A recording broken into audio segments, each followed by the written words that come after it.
Emily had been locked in the basement by her husband, Victor, for 3 days, and was on the verge of mental breakdown. Deprived of food, water, threatened, and humiliated, the former talented woman was trampled into a tool. Her cries for help were in vain, and her only hope was her son, only 5 years old. Noah crawled out of the dog hole, the damp and rotten smell lingering deep in his nose, burrowing into Emily's throat like a living thing. He huddled on the cold concrete floor of the basement, his lips cracked and bleeding, his fingernails covered with peeled skin. There were no windows on any side, only a scarlet surveillance eye in the corner of the ceiling, turning quietly like the emotionless pupil of a snake. The wall clock on the judgment wall was broken. But he knew it was the 3rd day he had been locked in. He had tried to count the footsteps of day and night, but outside the heavy metal door, there was no distinction between day and night. He had shouted, cried, and knelt until his throat was hoarse, his tears dried, and his knees were skinned. The only response was the cold rice and water thrown in through the crack in the door, which were withdrawn after the 1st day. On the 2nd day, he fainted once. And when he woke up again, even the rice didn't come. Emily leaned against the corner of the wall, her stomach convulsing violently, trembling in pain. Bluish-purple bruises appearing on her skin, left from when he struggled and hit the corner of the desk. Her legs were curled up like an abandoned animal. A series of leather shoes hitting the ground came from outside the door, and he suddenly looked up, his whole body tensed, like grabbing the last straw. He lunged to the door. "Let me out, percent Victor. What are you going to do?" His voice was like a broken, trembling knife. There was no response from outside the door, only a brief silence. Then a familiar male voice spoke without any emotion. Whether he was awake or not, he would be sent to sign the papers tomorrow as Victor. He wasn't absent. He had always been there. Emily was stunned, a chill running down her spine. The sound of footsteps slowly faded away. His face gradually slid off the door, his forehead resting against the cold metal, his breath slowly fading away. He finally understood that this wasn't a momentary impulse, it was a planned confinement and deprivation. What he wanted was his signature, most likely for that house in Nyanan, and the custody rights were the last asset under his name he could offer. Thoughts, like broken threads, slowly replayed the scene from that night. He remembered it too clearly. So clearly that the temperature of that glass of red wine still lingered on his tongue. That night, Victor came home voluntarily, which was rare, and even asked the servants to cook. He should have been wary, but when he handed over the wine glass, saying he had been too tired from work recently, there was a tenderness in his eyes that he had never seen before, and he believed it. After the 2nd glass of wine, he felt lightheaded, his limbs like lead. He remembered using his last breath to ask if Nyanan was asleep, and then the world completely sank. Opening his eyes again, he was in this basement, barefoot, lying on the cement floor, his face pressed against a blood-stained napkin left from when he struggled to open the door, and his brow bone was cut by the sharp edge. Emily struggled to stand up. That day, her first reaction wasn't to run, but to find her phone. But the entire basement had no signal, no lock, no windows, not even a nail she could use to save herself. He shouted and roared, but no one responded. He even tried to dismantle the old exhaust fan, hiding the thin metal sheet in his hand, wanting to cut himself open for a chance of survival. But when he finally calmed down from his madness and pried open the plastic seal of the exhaust fan opening, reaching in and trying to wave outwards, a beam of red light swept across his face. The surveillance was turned on. He had placed cloth strips made of old clothes in front of the surveillance, just to create a malfunction. He tried to scare the people outside, but he didn't expect that a few minutes later, the store door would be closed, and the entire basement would be plunged into darkness. Immediately after, he heard a buzz sound, and the door lock was electrified. He tried to touch the doorknob again, and the feeling of electric shock ran from his arm all the way to his spine. He knelt on the ground, biting his lip to keep from crying out. This wasn't madness, it was a planned control. It was at that moment that Emily truly realized that Victor didn't want a quiet wife. He wanted to completely take him over, including his sober actions, property, and personal freedom. He remembered the notification letter he had unintentionally received a few months ago, which was the old house transfer document left by his father, and he realized that the house had always been in his name, but he had forgotten. Victor, however, had not forgotten, and he had been eyeing it for a long time. He thought the marriage was just indifferent. But he didn't expect that this marriage was a web of control and exploitation from beginning to end. Now, signing is the result he wants. He is not a person. He is a tool with property rights, a child, and a signature. He is not a person. He is a tool with property rights, a child, and a signature. Emily curled herself into the corner, burying herself in her arms, as if trying to hide her dilapidated body in the cracks of the floor. She didn't even know if it was day or night.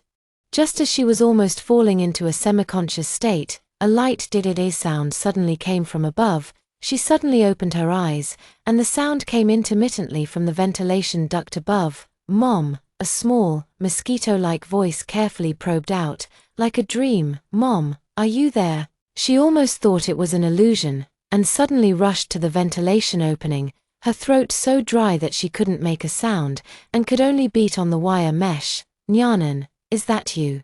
There was a 2-second pause on the other end, followed by a rapid sniffing sound. "Mom, don't cry, I can hear you crying." Emily bit her lip, tears rolling down her face, dripping into the dust. How are you here? Have you been discovered?" "I snuck out, they're all upstairs eating," Nyanan spoke softly. "Afraid of alarming anyone. I knew you were down there. I hear you calling every day." "I hid and didn't dare to say."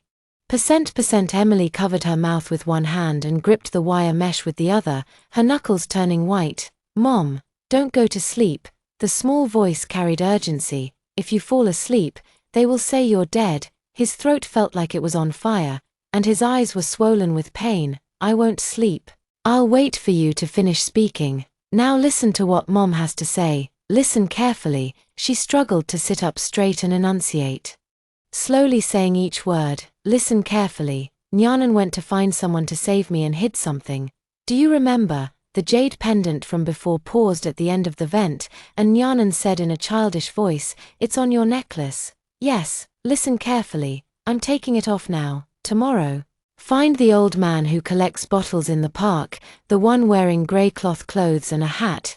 You know, he lives next to the park bench." "I know, Mom. You took me there. He can play the harmonica."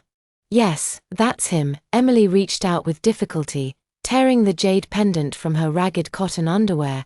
It was worn and white, like a piece of waste stone, but he knew it wasn't waste stone. It was a token left by the older generation of the Shin family. No one knew how he got it, and even he himself had almost forgotten, but he was betting that the old man would recognize it. He held his breath, wrapped the jade pendant in a small handkerchief, and strained to stand on tiptoe. Passing it out of the vent. "Hide it well. Don't let anyone see it. Tomorrow morning, slip out through the dog hole before dawn." "Mom, I'm afraid they'll find out." "You're not a coward." His voice suddenly calmed down. "You are Mom's son." The vent was silent for 2 seconds, and the little boy sniffed and said softly, "I'll go find him, and use this to exchange for 10 minutes of your time." Emily closed her eyes, and tears finally fell. He had never begged anyone in his life, and now he was entrusting his life to a 5-year-old child. Emily knelt under the vent, his voice so low it was as if his throat was being squeezed. "Listen to me, Nyanan. Do you remember the last time you fell? Mom took you to that park. Remember to go there, turn left when you leave, walk straight for 5 minutes, cross the overpass, and then turn right at the second intersection ahead. That's your favorite slide." With each word he spoke, his eyes became more sore.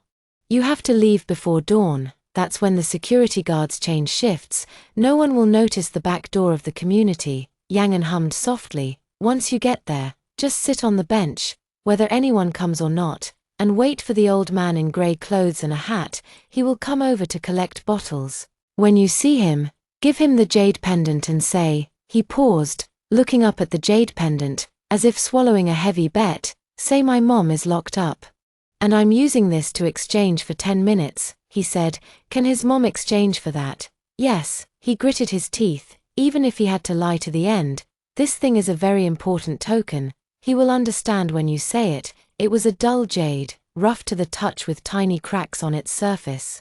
But on the back were carved two small seal characters, Chuan Fu. He once curiously asked Victor what it was, and Victor said it was an antique from the Shin family.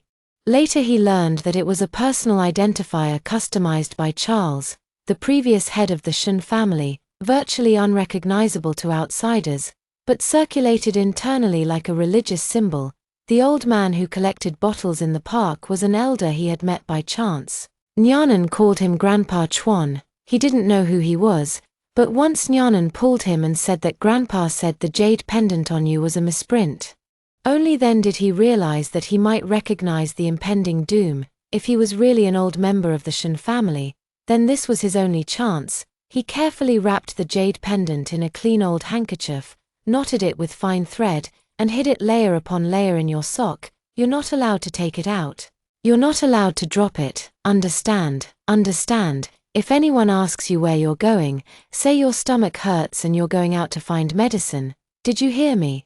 Heard. Remember, you're not allowed to cry. You're not allowed to tell anyone where your mother is. You can't tell anyone. Nyanan didn't say anything more. He just remained silent for a while, and then very softly said, "Mom, I will definitely come back and bring people to save you." Emily suddenly couldn't cry anymore. She leaned against the wall, one hand slowly stroking the cold vent. The child on the other side of the cover had already hidden the jade pendant.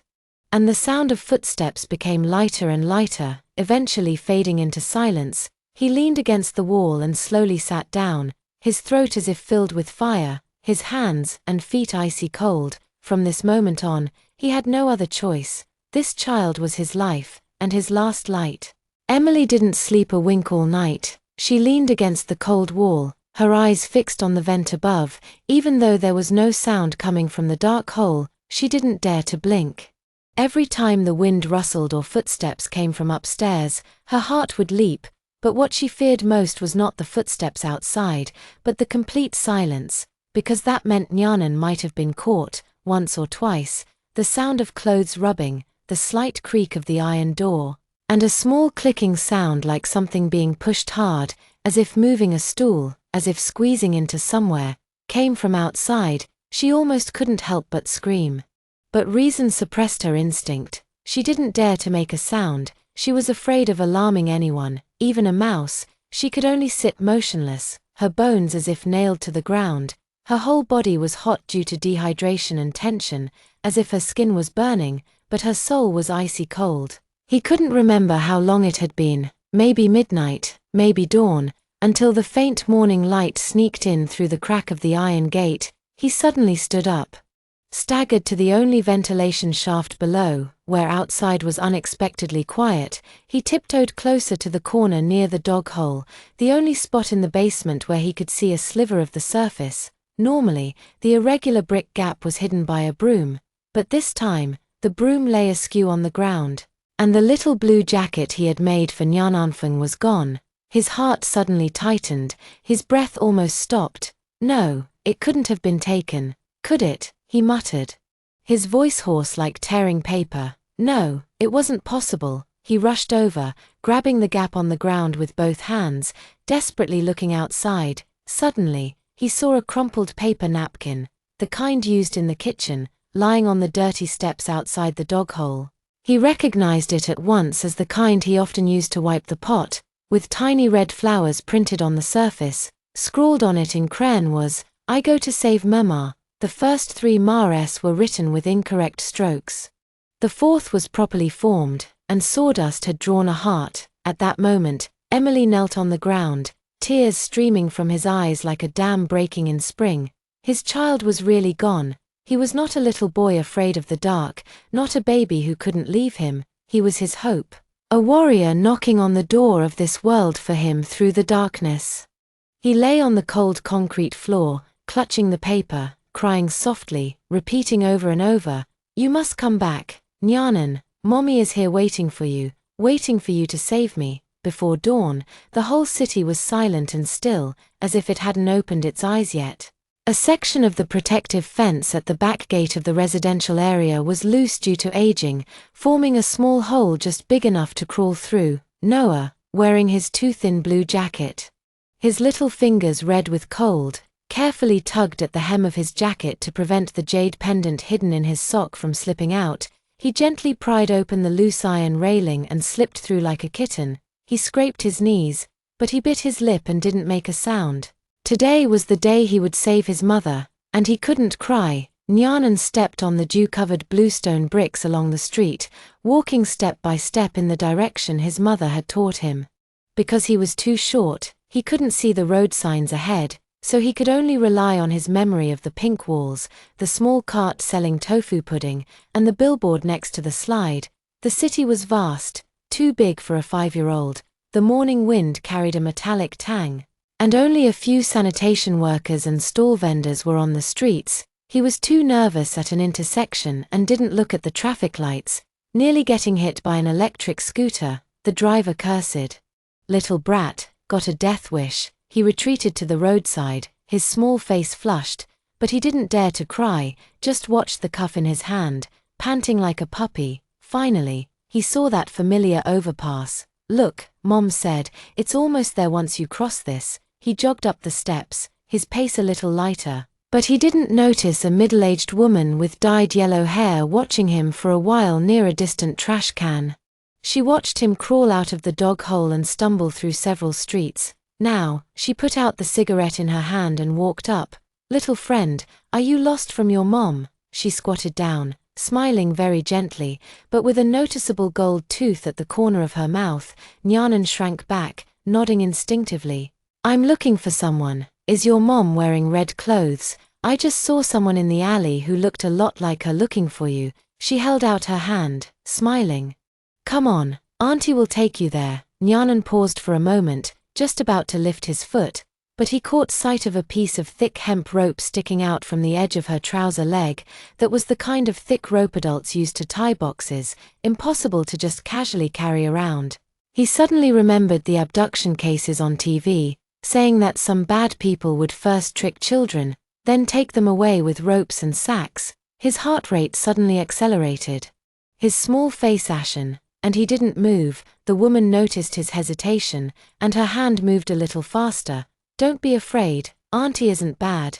Come on, Auntie will take you to eat candy." Her hand had already touched his wrist.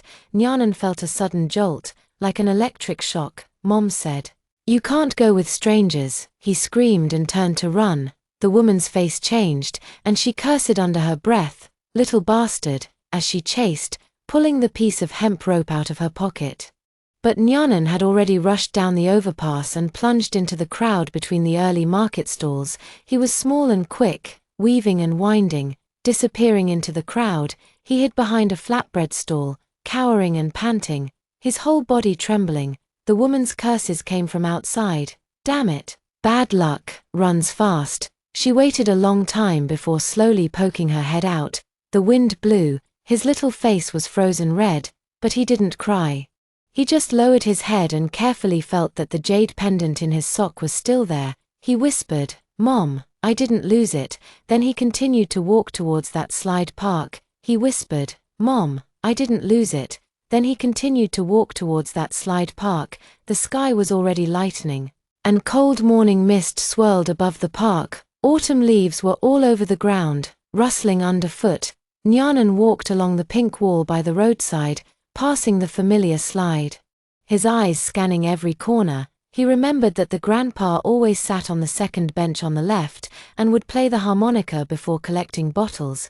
But now it was empty. He looked around, but didn't see a familiar figure, and disappointedly lowered his head and sat on the stone steps next to the chair. The wind blew his frozen red ears. He rubbed his hands and muttered to himself, "Is he gone? Did he go far away?" Just then, a long, trembling whistle suddenly came from a distance. Like the wind, and like a goby, Nyanan suddenly looked up. The sound came from the corridor on the other side. It was the melody he had heard, like the soundtrack in a German movie. He rushed over immediately, went around 2 old locust trees, and saw his grandpa wearing a faded gray cotton coat, holding a cane, bending over to pick up the mineral water bottles on the ground, and whistling. The brim of his hat was pulled down low, only revealing his gray beard and thin fingers. "Grandpa." Nyanan, the old man, almost knocked over, was startled and turned to look at him. A flicker of surprise crossed his deeply sunken eyes. Do you remember me? I came to see you with my mother. You asked me to play the harmonica, and you said I had good ears." The old man frowned, carefully examining him. And slowly his face showed recognition. "Your security." Nyanan nodded, his nose red, and frantically pulled out the small cloth bag from his sock and handed it over. Almost crying from nervousness, This is for you. My mother has been locked up. They won't let me find anyone. You said you recognized this jade. I'll exchange it for 10 minutes." As he spoke, his voice grew lower and lower, until it was almost inaudible, only choked breathing remained. "I'll use this to exchange for 10 minutes to save my mother." "Okay." At that moment, Charles' movements froze. He took the wad of cloth, and with trembling hands, slowly opened it. Revealing the jade that was so familiar. The jade was rough and unremarkable, but engraved on the back were small seal script characters, Chun F, which he had personally carved when he was young, 30 years ago. He only made 3 pieces, one he kept for himself, one he gave to the first heir of the Shin family, and one he left for that person. How could that person, whom he had been unable to find, be on this child? "What's your name?" he asked in a low voice. His voice as hoarse as a knife scraping across sand. "Noah." "Your mother's name?" "Emily." Charles' expression changed, and he suddenly looked up at him, straightening up as if struck by lightning. He had heard that name once 30 years ago, and he had never forgotten it. He murmured, "Emily." Nyanan looked up at him. Tears in his eyes, but determined. "You said the jade recognizes people, right? So, do you recognize me now?" Charles didn't answer. He simply sat down slowly, looking at the jade, as if a crack in the entire world had reopened. He simply sat down slowly, looking at the jade statue, watching a seam through which the whole world reopened. Charles's fingers gripped the cloth-wrapped jade pendant tightly, his knuckles white, his lips trembling, but he couldn't say a word. This was no coincidence. The characters Chuan Fu on the back of the jade pendant were in his handwriting. In his youth, amidst the turmoil of his family's affairs, he forged 3 tokens of trust, each given only to those he deemed worthy. This is the 3rd, hidden away for the woman who saved his life. Later, that woman disappeared. Pregnant out of wedlock, her whereabouts unknown. The Shin family never spoke of it again, and even he himself dared not continue the search. Now, this 5-year-old child is called Noah. Came from a woman named Emily, and is holding the keepsake that disappeared 20 years ago. He suppressed the frantic beating of his heart. His eyes fell on Nyanan, and he asked carefully, "What does your mother look like?" Nyanan wiped his nose with his sleeve. "Mommy has long, black hair, and sometimes she ties it up. He is very pale, but he has lost weight recently, and his cheeks are a little sunken." He stretched out his small hand and gestured by his cheek. "He walks slowly because his foot seems to be injured and it hurts when he walks for a long time." Charles's eyes flickered.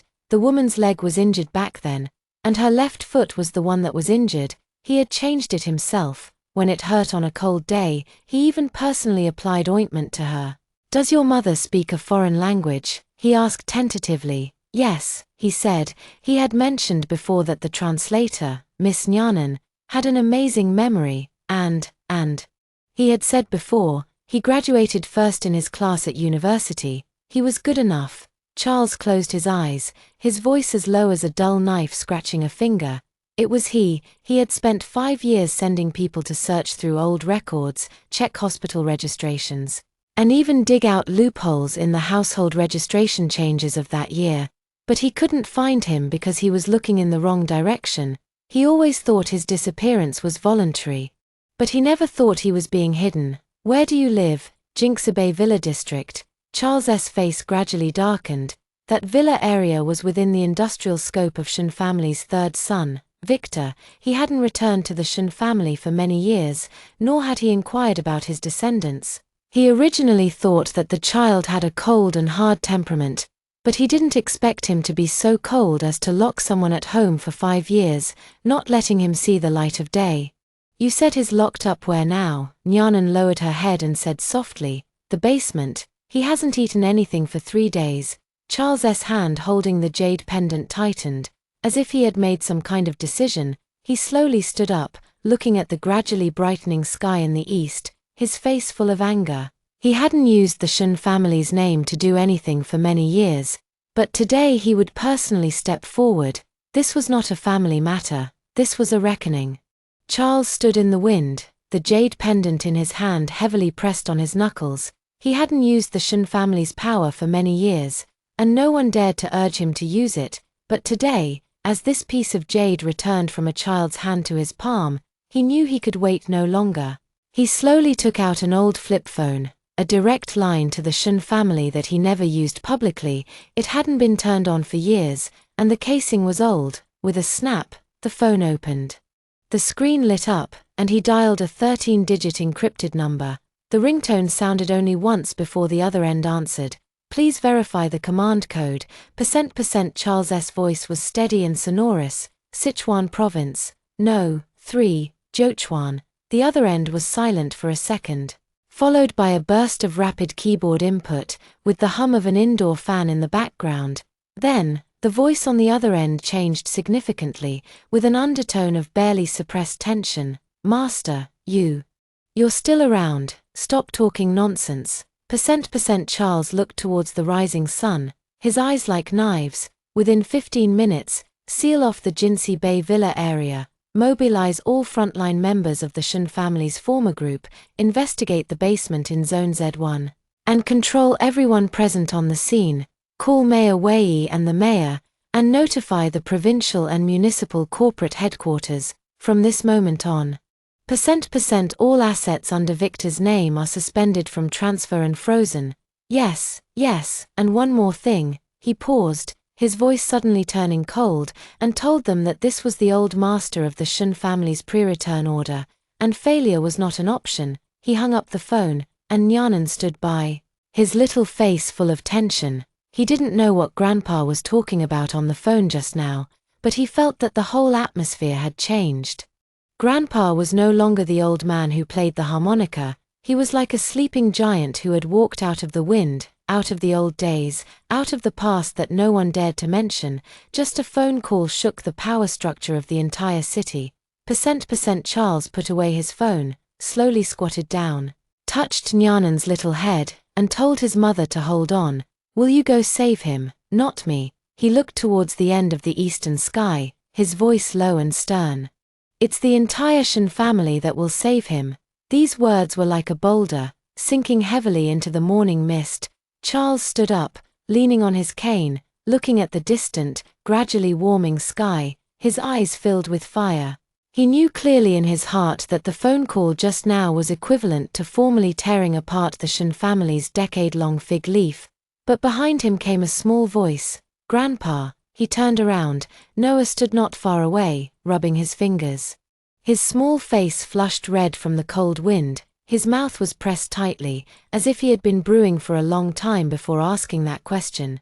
Do you really believe me?" Charles was stunned.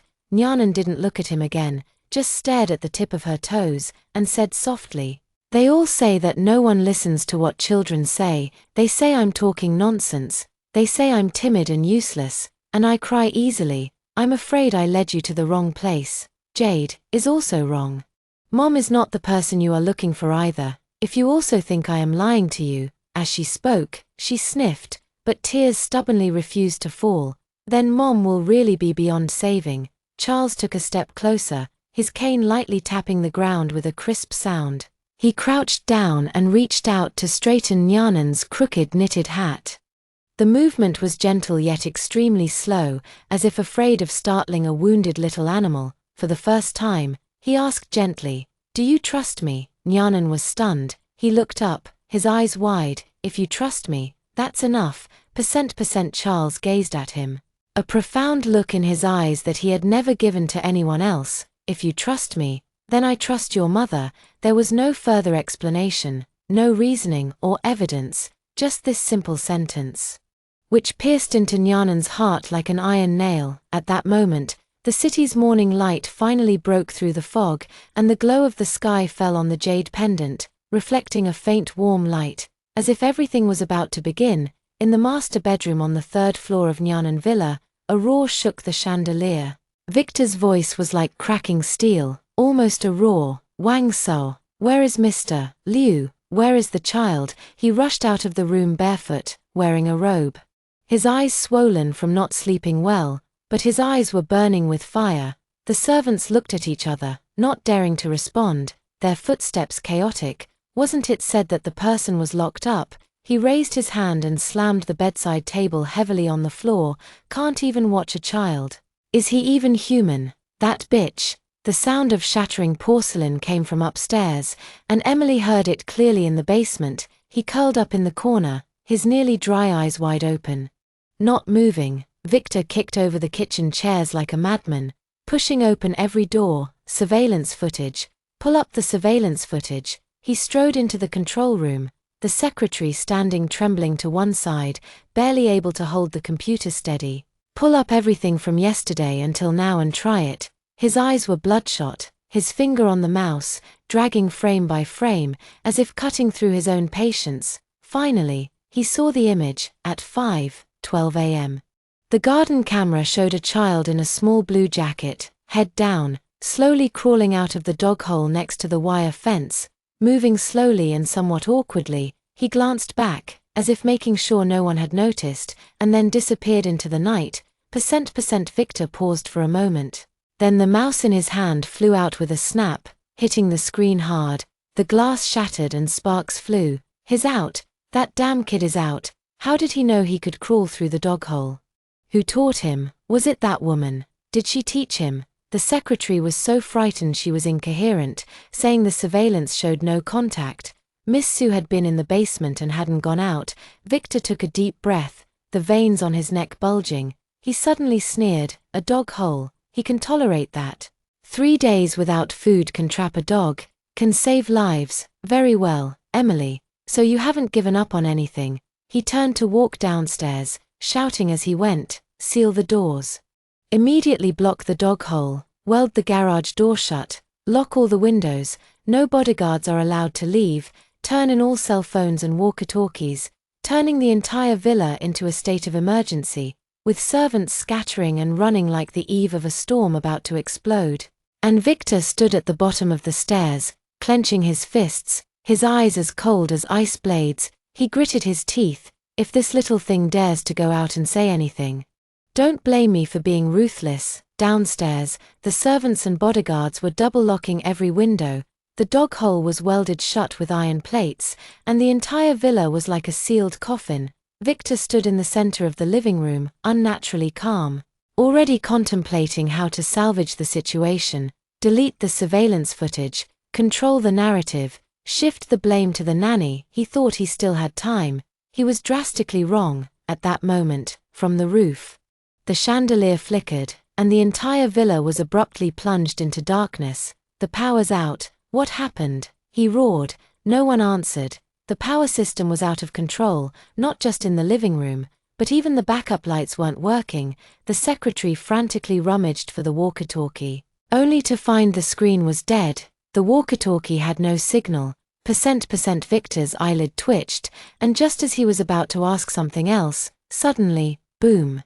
A dull rumble of wheels came from far to near, pressing in through the night. Not just one car, but an entire convoy, the lights dim, yet lined up neatly, starting from the driveway outside the villa, all the way to the front courtyard and the bottom of the back door wall, followed by dozens of neat footsteps.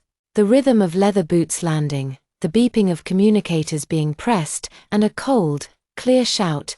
Group 1, seal the perimeter. Group 2, breach the wall and enter the courtyard. Group 3, stand by to open the door. Victor froze, as if someone had grabbed him by the neck. "Who's outside?" He rushed to the window, but couldn't see what was happening outside. The window glass had all been covered with opaque spray paint. He roared at security to turn on the lights, turn on the backup lights. But at this moment, the entire villa seemed cut off from the world. Lights out, communications cut, windows sealed. His every command fell into dead silence, with no one responding.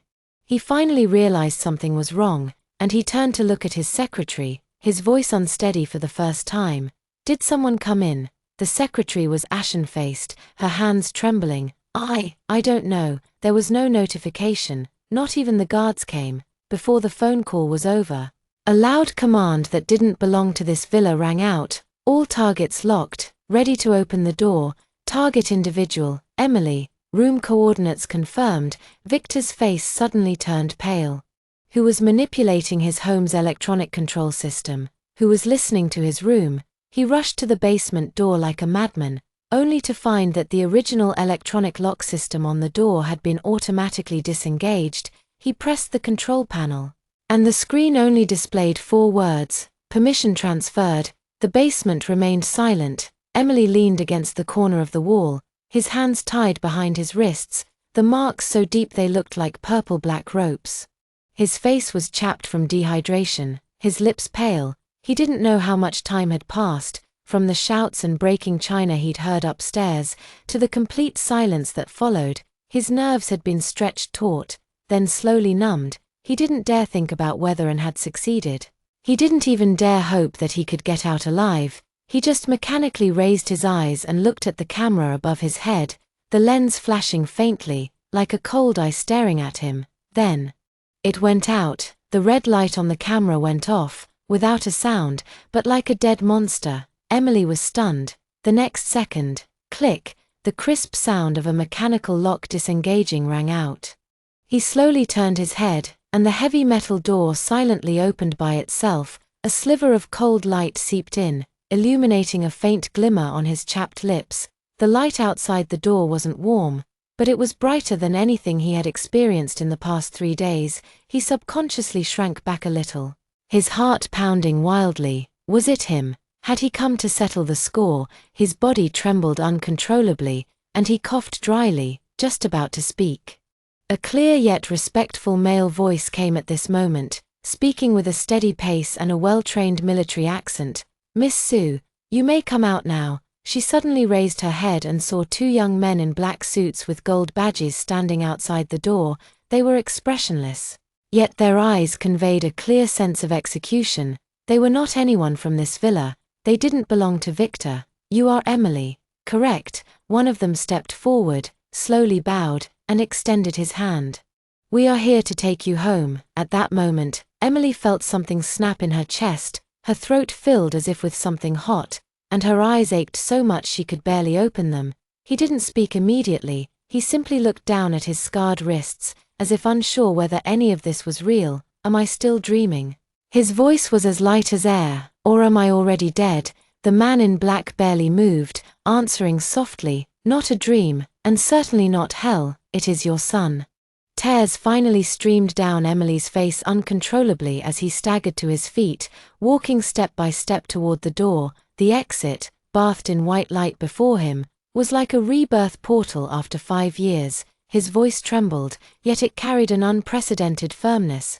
"My name is Emily, and I'm going out now." As his foot stepped out of the basement and into the villa, a place where light and darkness met, Victor came rushing down the stairs. His face was flushed with anger, veins throbbing at his temples, bathrobe open. He looked like a beast finally baring its fangs. "You dare come out?" The roar echoed through the empty stairwell of the villa. Emily's eyes widened, but he didn't back down. He was no longer afraid. 3 days of darkness, 5 years of torment, 10 years of humiliation. All that was in the past, and he just stood there straight. Victor stepped down the last few steps, suddenly raised his hand, and was about to deliver a customary slap when, smack. A hand wearing a black glove accurately blocked his wrist. "Who are you?" Victor roared, trying to break free, but the hand didn't budge, instead twisting with the momentum. Crack, the sound of bones lightly clicking, not breaking, but just enough to make his entire arm go numb. Victor was forced to take a step back, his face changing in shock. For the first time, it wasn't from being hit, but because he couldn't feel any strength. His right hand was completely suppressed. "Victor," the man's tone was as cold as ice. "The old master Shin has ordered that, from today onwards, you will lose the right to review all asset allocation. All properties under your name are frozen, and a personal credit investigation will begin immediately. You are suspected of illegal detention, money laundering, asset transfer, assault, and other charges. Specific matters will be filed by the Municipal Supervisory Office. Please cooperate with the investigation. Victor was like a stray dog nailed to the ground, his mind blank for a moment. Who are you? How dare you touch me? I am a member of the Shin family. That's right. Another man in black emerged from the shadows, speaking calmly. But we are the Chen ancestors of the Shin family. As soon as the name Chen ancestor was mentioned, Victor's pupils visibly contracted. That was something only the first heir of the Shin family knew, the last layer of secret power within the Shin family.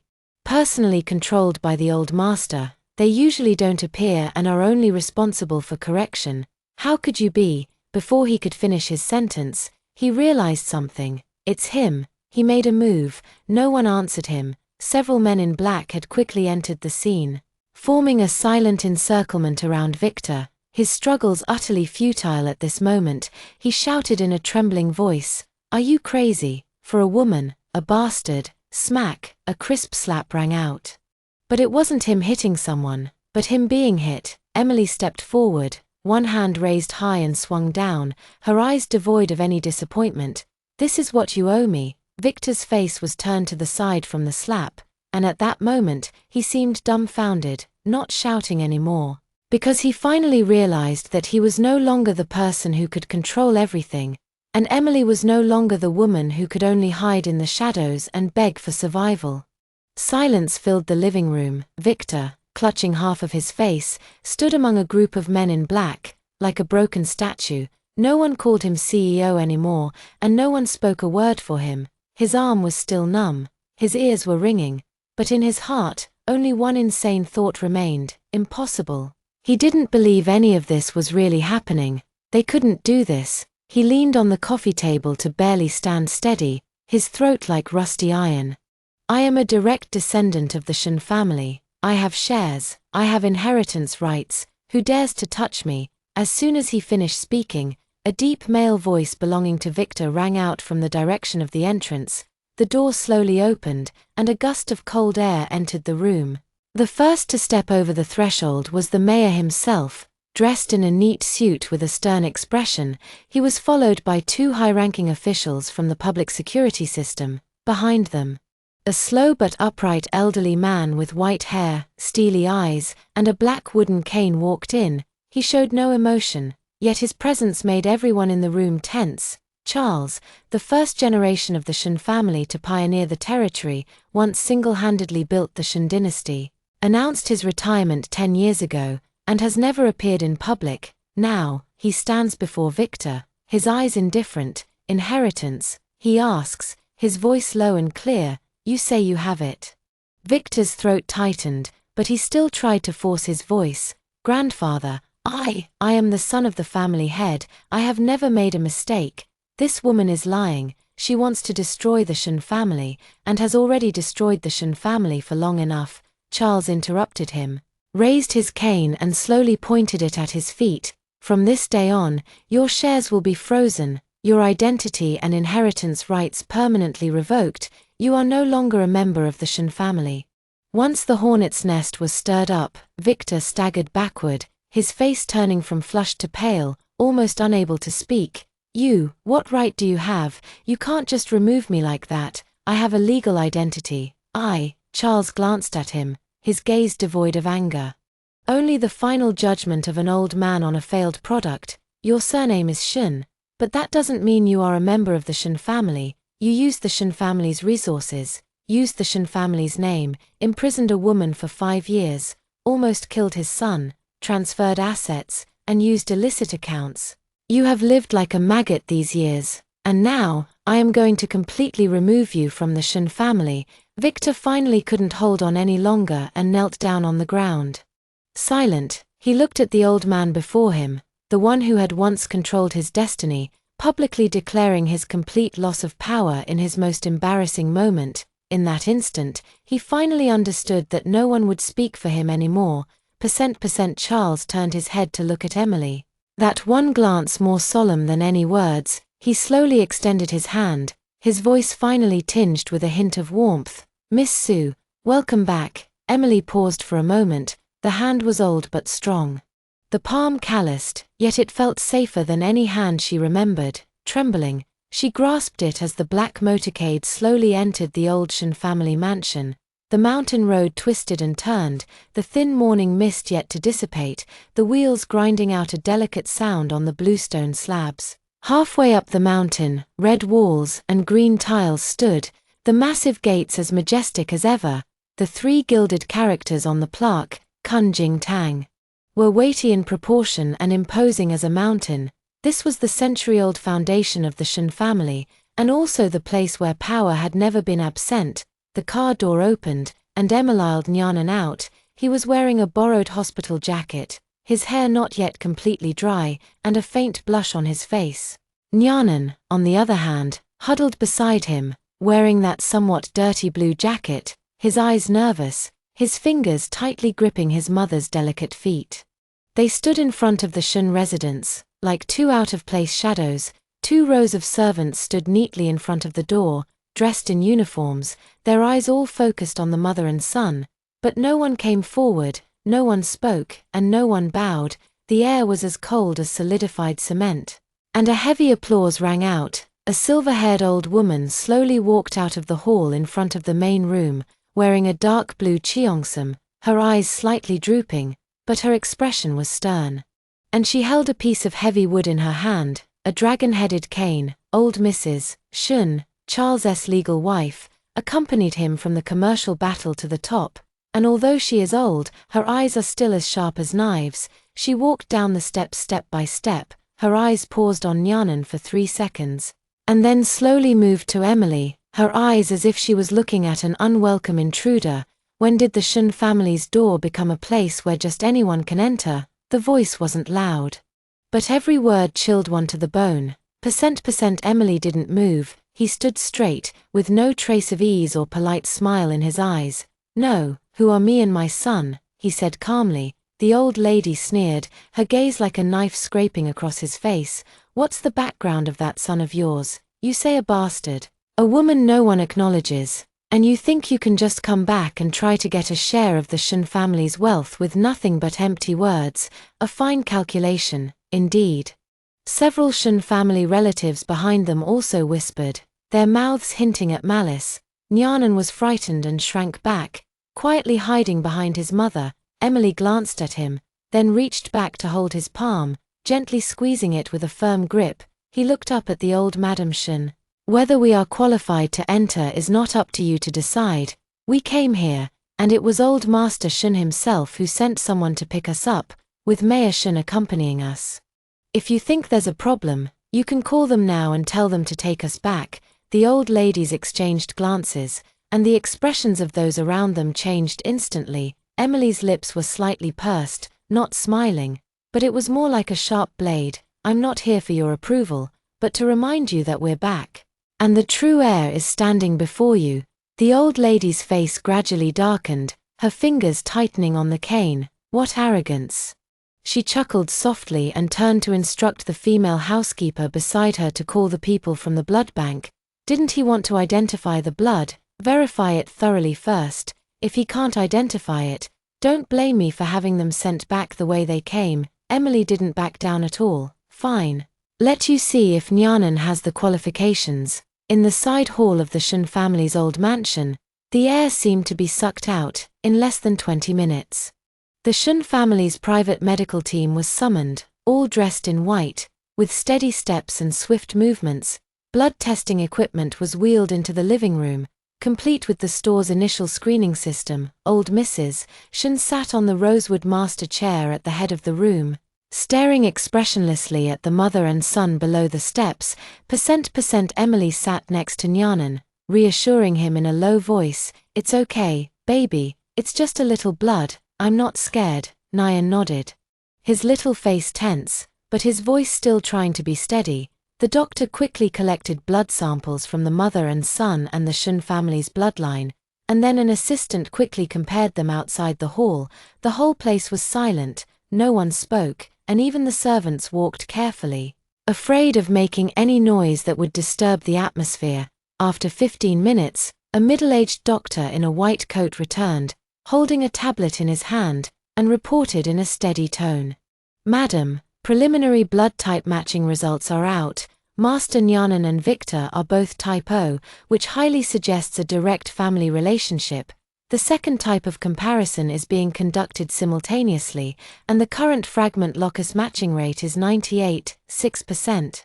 If there is no mutation interference, it is expected to confirm the parent-child relationship without error. As soon as these words came out, there was a quiet shock in the hall. Emily didn't react much.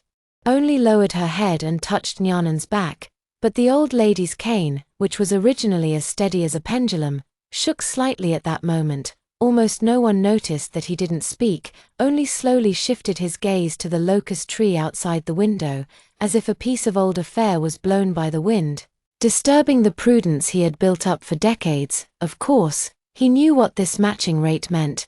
The Shin family's private bloodline files are never wrong.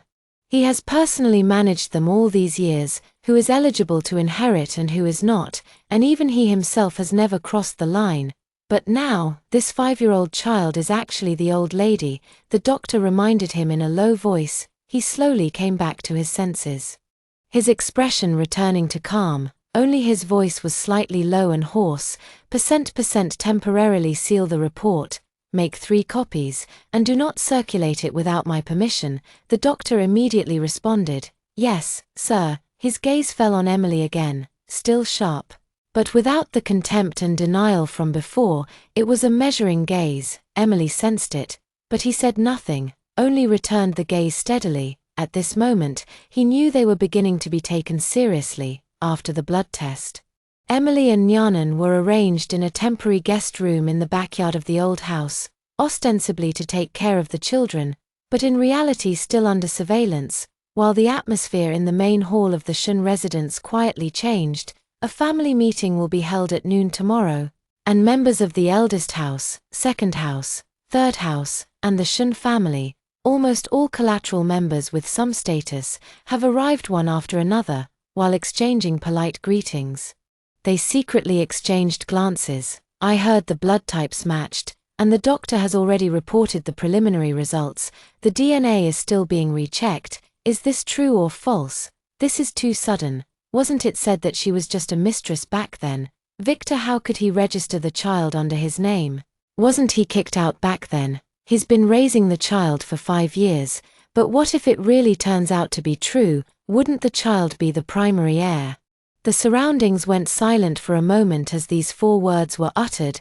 The Shin family has always been strict and values the direct line of descent, especially the position of the first son and eldest grandson, which has always represented the direction of future power. But Victor has now been removed from the family tree. This child will then become the first in line to inherit the Shin family fortune, with more qualifications than any child from a collateral branch. What have we been doing all these years? As soon as Victor had an accident, before our people even had time to react, this woman suddenly appeared, bringing a child with her. I suspect that someone had set this up in advance. Keep your voice down. The old lady is still in the hall. Several middle-aged members of the clan were discussing in hushed tones, their faces increasingly grim. In the corner of the living room, old Mrs. Shin sat in a high-backed wicker chair, eyes closed in rest.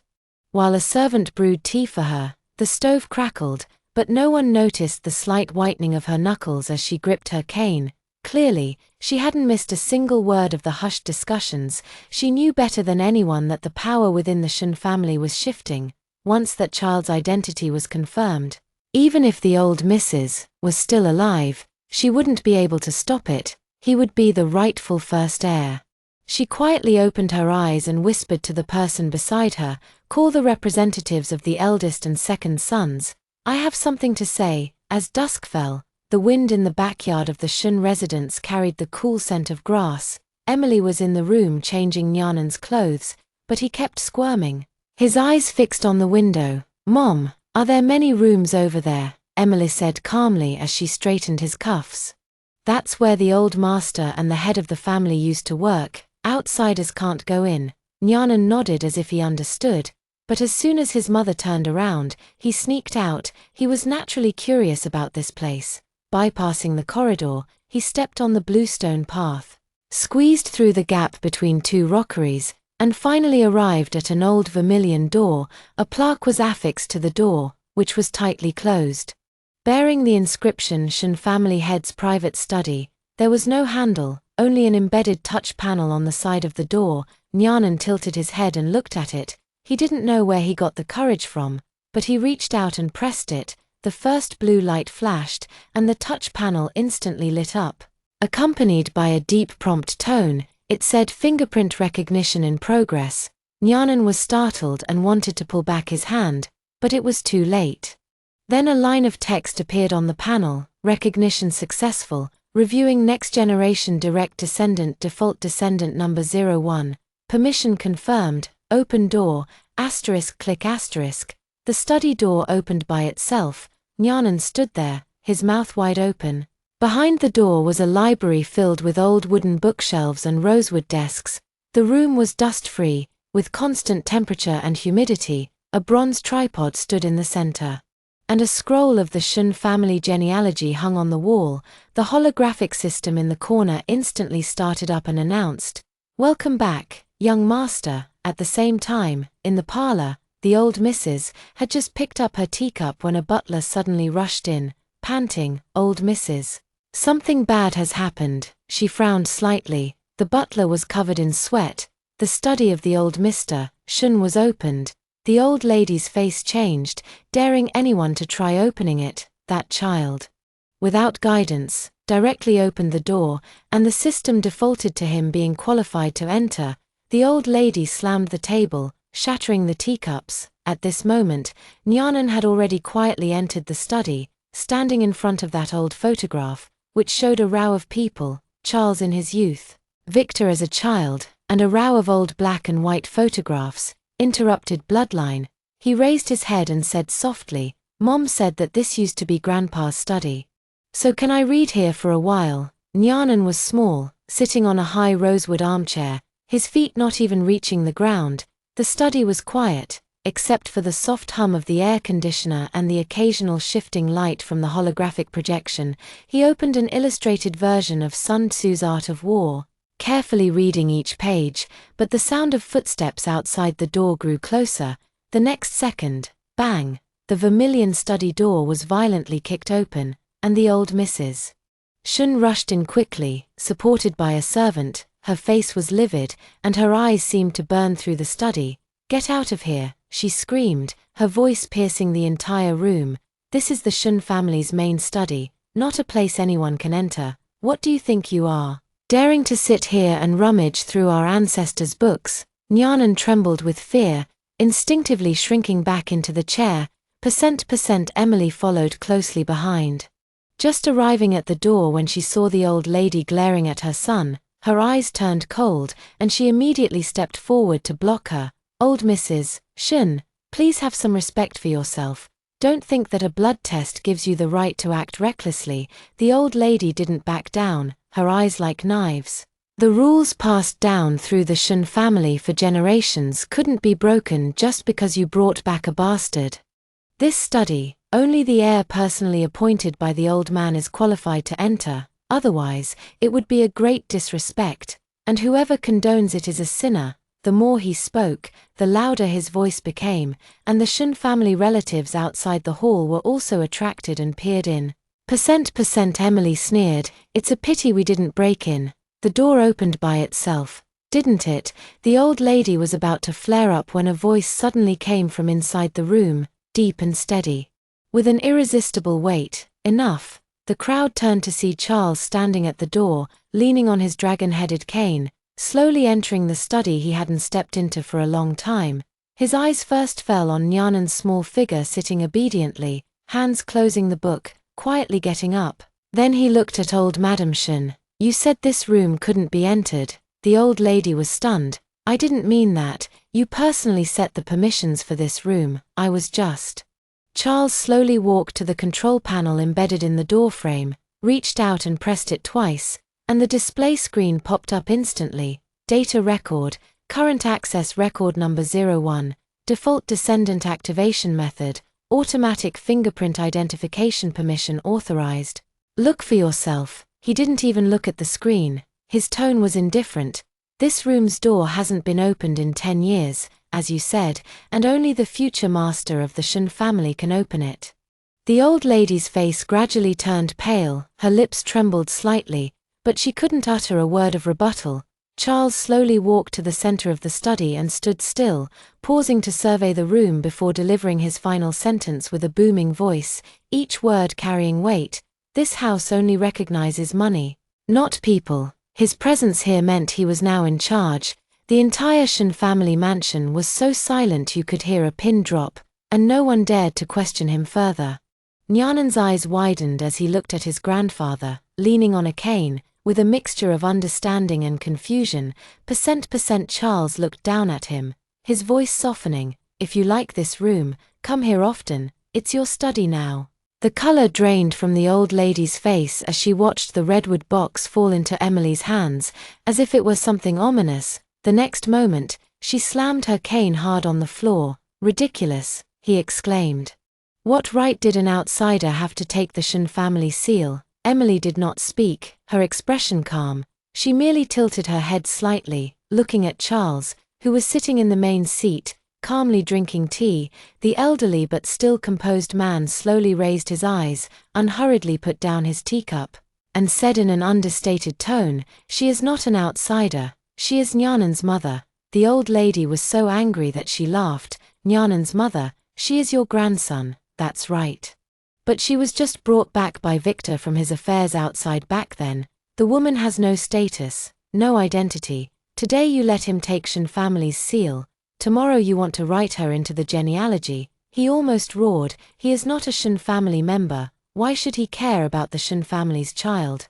Charles did not answer immediately. He took a light gray craft paper document from the long table next to him and handed it to his exclusive lawyer.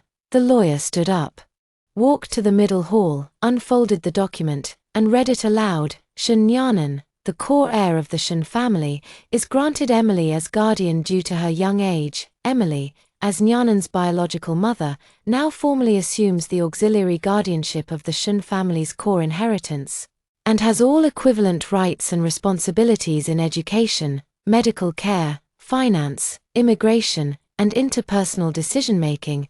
It will take effect immediately from the date of announcement."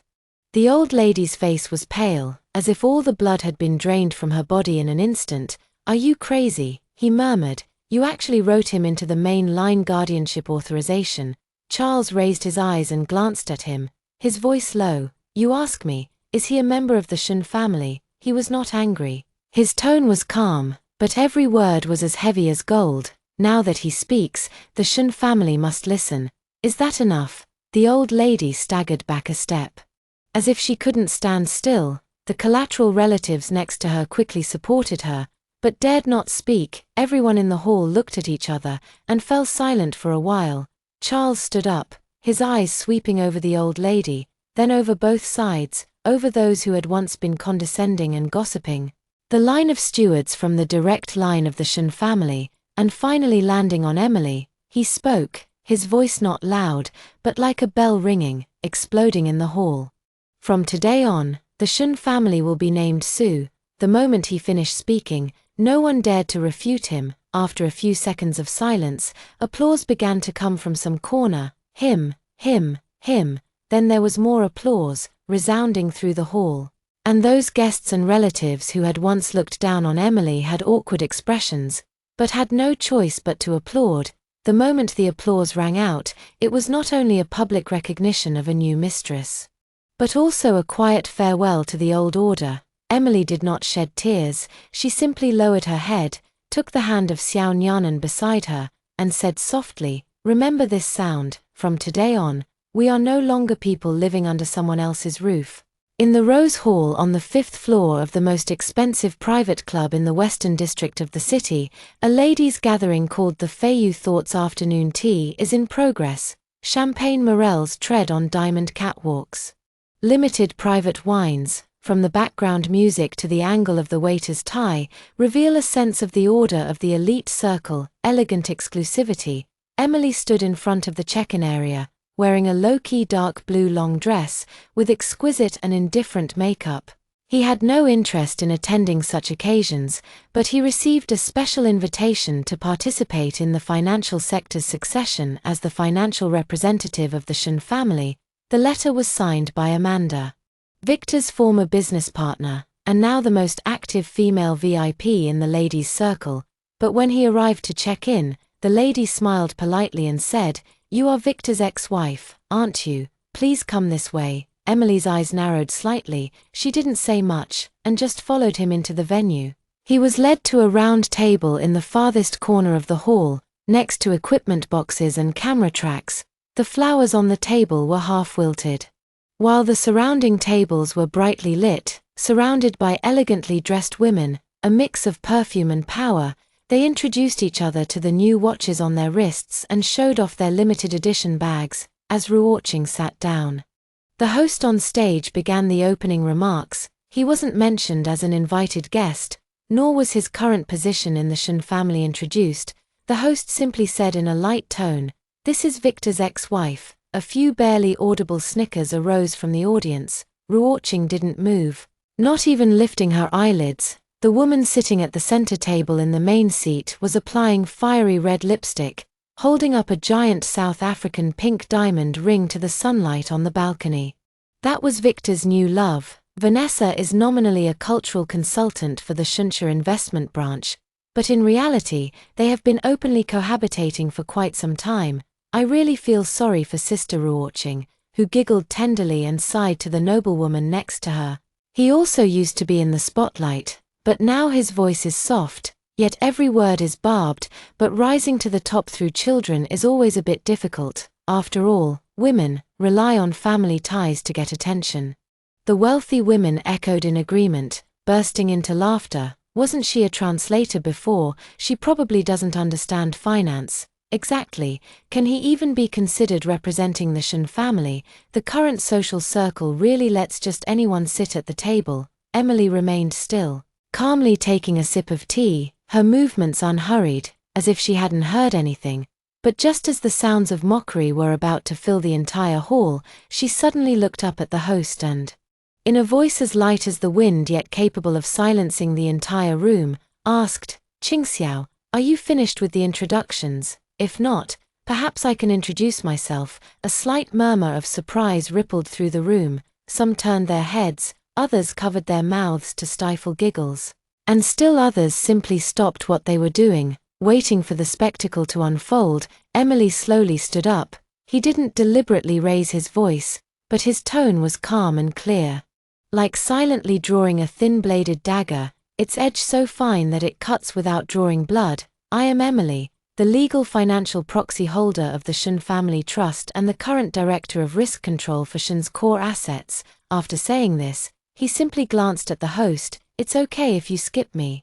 Anyway, I'm ahead of you on the asset list." The host's face stiffened, and a soft chuckle was the first sound to come from the ladies' table. Vanessa took a sip of red wine, lazily tilting her head. "A financial proxy holder. Oh, I understand. So, he's helping the old Mr. Shin manage his accounts. No wonder he's getting old and needs someone to do it for him." After saying this, she turned to look at the other ladies beside her, smiling meaningfully. "But, can a translator really do asset management? I heard you used to be in the Translation Association.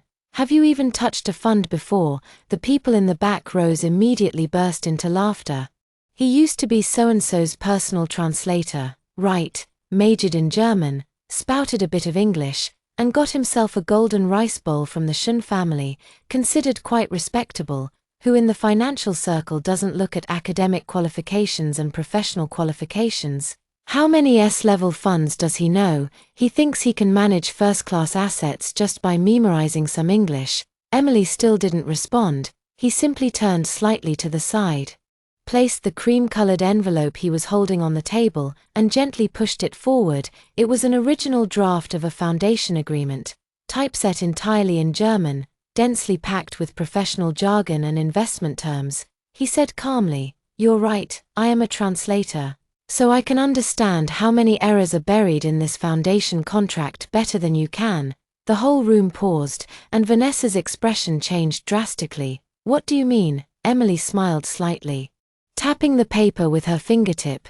The clause on the third page, for example, the sentence structure regarding asset ownership is a hidden signal in German funds to test whether bidders are reading the entire text carefully. He pointed to the 8th page again. And this description of the term of circulation rights for financial instruments incorrectly uses the 2016 version of the treaty law. While this agreement is marked as being published in 2024, if you actually sign this agreement, you will be held accountable for invalid clauses in at most 3 months. The scene fell silent, the wealthy women exchanged glances, and some semi-informed middle-class investors who had originally planned to sign contracts began to quietly put away their contract copies. Suddenly, a middle-aged blonde man sitting on the stage stood up and walked down. He was wearing a suit and a badge, and he walked expressionlessly towards Emily, stopping and extending his hand. "I am Klaus Hart, the East Asia Affairs representative of Munich Bank. Thank you for pointing out the deliberate traps in our contract. This fund is actually a screening project for actual reading ability in the Chinese region. You are the only one here who fully understood it." He turned to the audience. "Our bank will only sign with her." At that moment, there was silence in the hall. All the chuckles, doubts, and sarcasm were as if their vocal cords had been strangled after the sentence. "Our bank will only sign with her." The German document, which was originally regarded as a formality, had now become the most lethal battle sword, and Emily was the only one in the room who could wield it. The translator standing beside Klaus Hart, the representative of the Munich Bank, said something in a stiff, low voice, trying to regain the floor, but Klaus waved his hand, signaling him to step back. He turned his head and looked at Emily again, and took the initiative to say in German, "CC Diaster Person die Dices document workout for standing had. You are the first person who truly understands this document." Emily calmly recalled a mouthful of pure German wild net. "I only look at the numbers, I also look at the intention behind them, because I not only look at the numbers, but also your intentions." The whole audience was stunned. Even those guests who did not understand German could hear the fluency and rhythm without pause. That was not a defendant, but a professional-level high-frequency dialogue output. Vanessa's wineglass trembled slightly, and a few drops of red wine splashed out, staining the corner of her skirt. And those wealthy ladies who were still privately joking about the translator miss getting to the top now felt like they had swallowed a fishbone in a generation gap. Unable to swallow it down or spit it out, the host of the event finally came to his senses and walked onto the stage with an embarrassed expression. He picked up the microphone and tried to turn the situation around. "Well, can we invite Ms. Su to give us a live translation of the PPT so that everyone can understand?"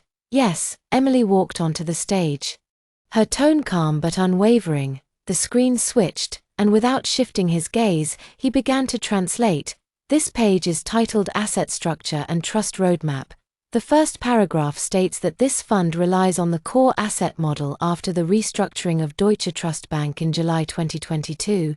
The third paragraph clarifies that in the event of a joint trust bankruptcy recovery dispute, the priority claimant is Beijing's local first-level account holders.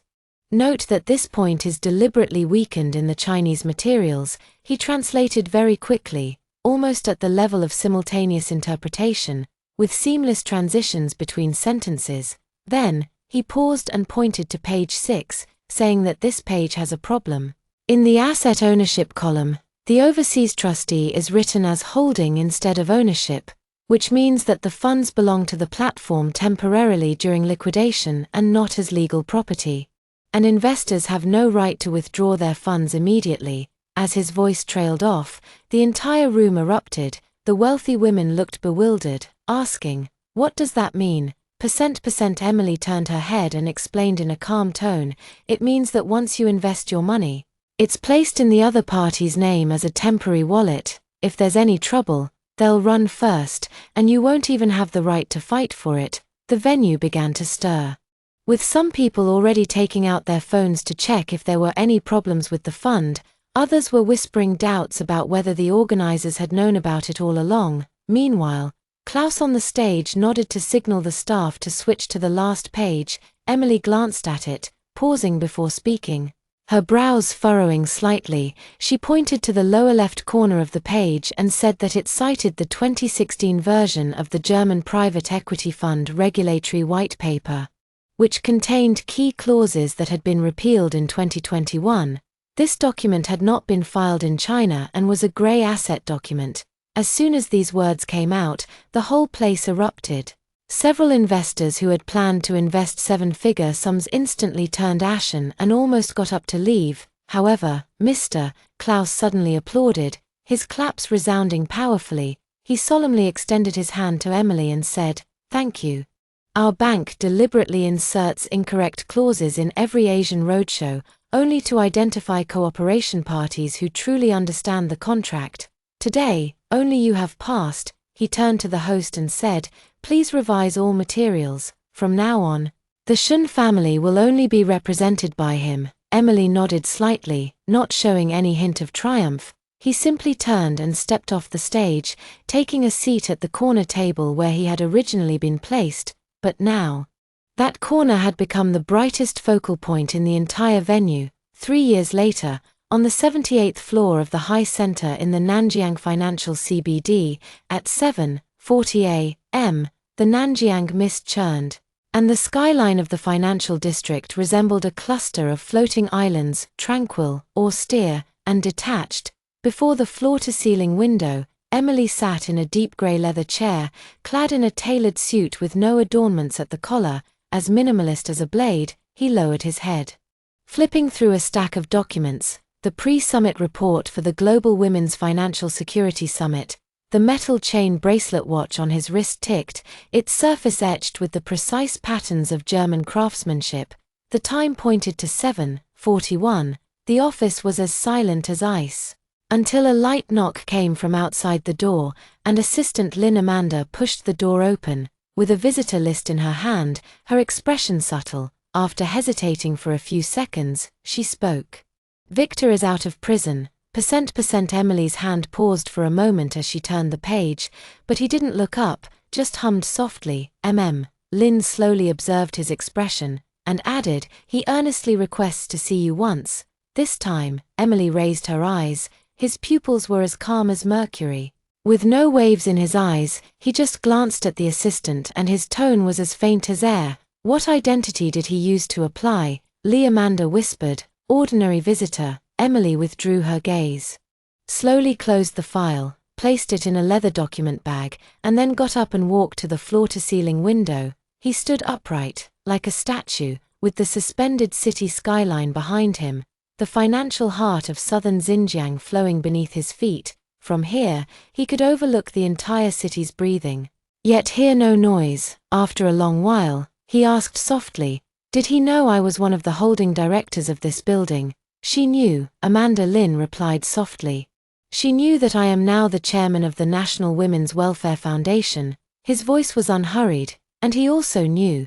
The assistant replied that the review of the International Chamber of Commerce was also clear. Emily smiled slightly, but the smile was extremely cold. He turned and sat back in the large chair, his hands clasped in his lap. He knew everything, yet he still came to seek an audience. His tone was very light. "Quite interesting." Lynn Amanda didn't dare to respond. Emily was silent for a moment, looking out the window, and whispered, "Under these clouds lies the me he once scorned." He closed his eyes, exhaling a long breath, as if carefully releasing a 3-year-old accumulation of emotions.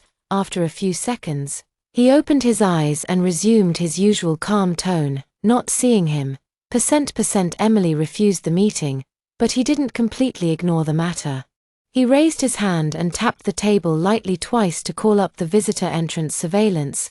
The assistant immediately connected the screen, and the wall on one side of the 78th floor conference room slowly rotated, transforming an entire wall into a high-definition real-time image.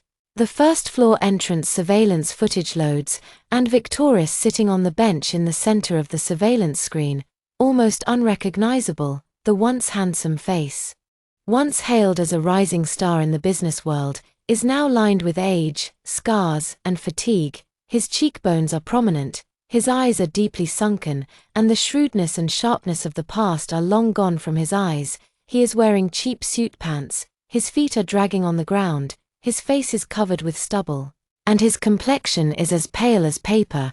But the most shocking thing is that he is sitting in an old-fashioned wheelchair, his right leg is broken, and his left knee is collapsed, with obvious bone deformation, indicating an old injury that has not healed for a long time. The assistant lowered his voice. 3 years ago, he failed to escape during a transfer, was shot by the escorting special forces, and was judged permanently disabled after being rescued. Victor didn't cry or make a fuss, he just sat there, staring blankly at the revolving door of the building. There were 2 security guards beside him, one holding a registration book and the other handing over a walkie-talkie. He said he wanted to see Nyan-en. The room quieted down. Emily didn't speak immediately. She stared at the screen for more than 10 seconds before slowly uttering, My son doesn't remember such a person." Her tone was as calm as ice, but the blade was hidden in every syllable. The assistant looked up at her, a complex expression in her eyes. She was once the woman who cried and begged for help in the basement, but now she was coldly observing from nearly 100 floors above the ground. This scene itself was like an ultimate presentation of a reversal of fate. "Should I respond?" the assistant asked in a low voice. Emily didn't look up and continued to flip through the files. "Print a document for him." "What document?" His eyes fell on the stack of stationery that had been prepared long ago, and with a flick of his finger, he selected the one from 3 years ago in which the court ruled that he had abandoned his child and was stripped of custody, with my signature and Nyan-en's handprint below. Now, he was being given a stamped copy as a final conclusion. The assistant nodded. "I went to prepare," but he suddenly stopped. He paused and added a sentence. "What sentence?" Emily looked at the extremely downcast man on the monitor and slowly said, "Write that the child you applied to see has an empty father field on his new school application." He paused, never looking at the screen again, and said, "We've never mentioned you." Well, that's all for today's story. If you like this video, please subscribe. We will continue to update more exciting stories and look forward to seeing you next time.